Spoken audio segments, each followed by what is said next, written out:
अस्सलामु अलैकुम। क्या आप जानते हैं कि बैतुल्लाह की छत पर नमाज क्यों नहीं पढ़ी जा सकती?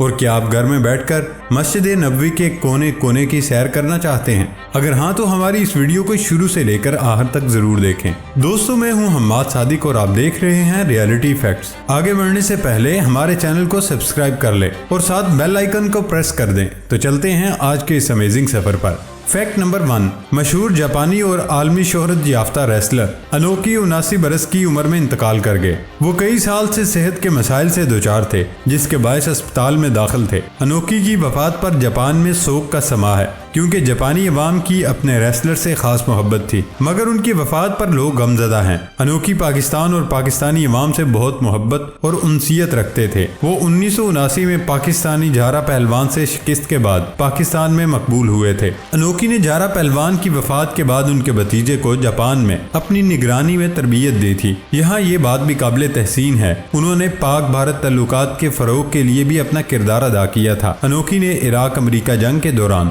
सद्दाम हुसैन से जाती ताल्लुकात की बिना पर दर्जनों जापानी शहरियों को रिहाई भी दिलवाई। रेसलर अनोकी ने सद्दाम हुसैन की दावत पर ही इस्लाम कबूल किया, जिसके बाद उनका इस्लामी नाम मोहम्मद हुसैन अनोकी रखा गया था। अनोकी अपनी वफात तक जापानी रुकने पार्लियामेंट थे और 4 दफा रुकने पार्लियामेंट रहे। फैक्ट नंबर 2, सोशल मीडिया पर दिलचस्प मालूमात तो बहुत हैं, लेकिन कुछ ऐसी होती हैं जो कि सबको हैरत अंगेज भी कर देती हैं। खलाबाजों से मुतल्लिक ऐसी कई वीडियोस मौजूद हैं जो कि सबकी दिलचस्पी का बायस बन जाती हैं। खलाबाजों को दौरान मिशन किन मुश्किलात का सामना करना पड़ता है, इसका अंदाजा एक खलाबाज ही लगा सकता है। ताहम इस वीडियो में देखा जा सकता है कि किस तरह एक खलाबाज चांद पर चहलकदमी की नाकाम कोशिश कर रहा है, क्योंकि खलाबाज की जानिब से पहने गए कपड़े ही इस कदर मोटे होते हैं कि वो सही तरह चल ही नहीं पाते। दूसरी जानिब इन खलाबाजों की एक अहम मुश्किल ये भी होती है, खला में कशिश न होने की वजह से इंसान डगमगा जाता है। इस वीडियो में भी देखा जा सकता है कि खलाबाज किस मुश्किल सूरत हाल से दो चार है। फैक्ट नंबर 3,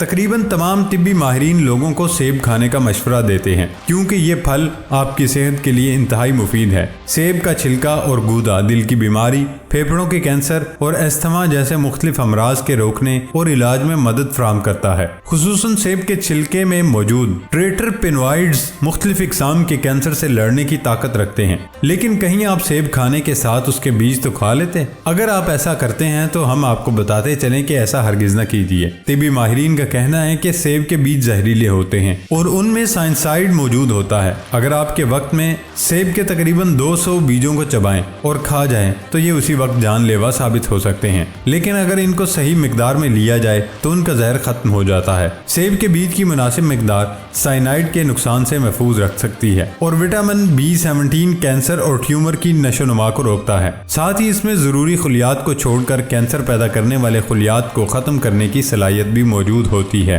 फैक्ट नंबर 4, जहाज में दौरान सफर मुसाफिरों को हर तरह की जरूरी अशिया की सहूलत फराहम करने के लिए एयर होस्टेस मौजूद होती हैं, जो बहुत ही खुश असलूबी के साथ अपने फ़राइज़ सर अंजाम देती हैं। मगर एयर होस्टेस की नौकरी करना कोई आसान बात नहीं, ये बहुत ज़्यादा मेहनत और सब्र इस्तकामत वाला काम है, क्योंकि बाज़ औक़ात ऐसे भी मुसाफिर जहाज़ में सवार होते हैं जो ऐसी हरकत कर देते हैं जिस पर गुस्सा आ ही जाता है। मगर ये एयर होस्टेस अपने गुस्से को कंट्रोल में रखते हुए तमाम मुसाफिरों के साथ एक जैसा रवैया रखती हैं। लेकिन क्या आपको मालूम है कि वो कौन से काम हैं जिनको एयर होस्टेस को करने के लिए कहा जाता है? ये हर वक्त बालों में जूड़ा बनाए रखती हैं, क्योंकि उनको बाल खोलने की इजाज़त नहीं होती। खुसूसन पाकिस्तान और भारत में एयर होस्टेस बालों में पोनी टेल या जूड़ा बनाकर रखती हैं। एयर होस्टेस का वजन 50 किलो से कम होना चाहिए। अगर किसी का वजन बढ़ जाए तो उसको 1 माह का वक्त दिया जाता है ताकि वो अपना वजन कम कर सके। ये हमेशा हाथ पीछे बांध कर रखती हैं, इसलिए क्योंकि ये आपकी रहनुमाई करने के साथ साथ जहाज में सवार मुसाफिरों की गिनती भी कर रही होती हैं। इनको गहरा मेकअप करने की इजाज़त नहीं होती, इसलिए आपने देखा होगा कि एयर होस्टेस हमेशा सादा मेकअप में रहती हैं।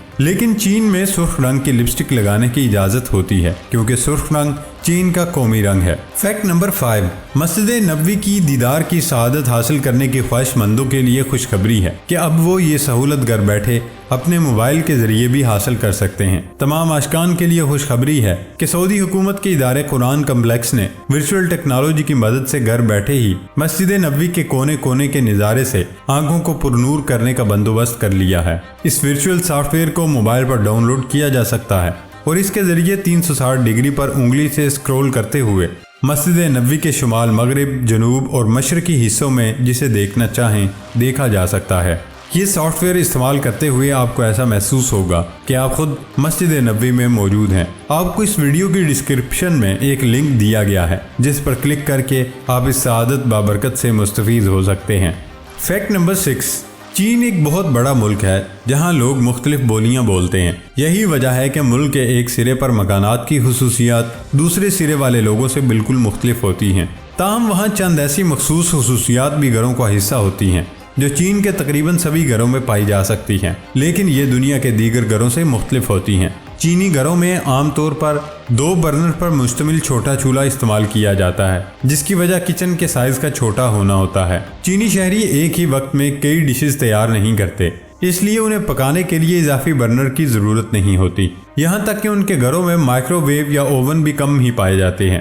چینی گھر میں ڈش واشر کم ہی دیکھنے میں آتے ہیں، لیکن یہاں ڈش انفیکٹر ضرور ہوتے ہیں جو برتنوں سے جراثیم ختم کرنے کے کام آتے ہیں۔ یہ ڈش واشر کی طرح ہی دکھائی دیتے ہیں۔ چینی برتن دھو کر اس ڈش انفیکٹر میں رکھ دیتے ہیں جس میں لگے الٹرا وائلٹ لائٹس جراثیموں کو ہلاک کر دیتی ہیں۔ چین میں عام طور پر فریج لاؤنج میں رکھے جاتے ہیں جس کی وجہ بہت سادہ ہے۔ یہاں کچن بہت چھوٹے ہوتے ہیں جس کی وجہ سے ان میں فریج رکھنے کی جگہ نہیں ہوتی، اس وجہ سے فریج لاؤنج یا پھر گھر کے کسی دوسرے کمرے میں رکھے جاتے ہیں۔ چین میں قالین شاذ و نادر ہی ملتے ہیں۔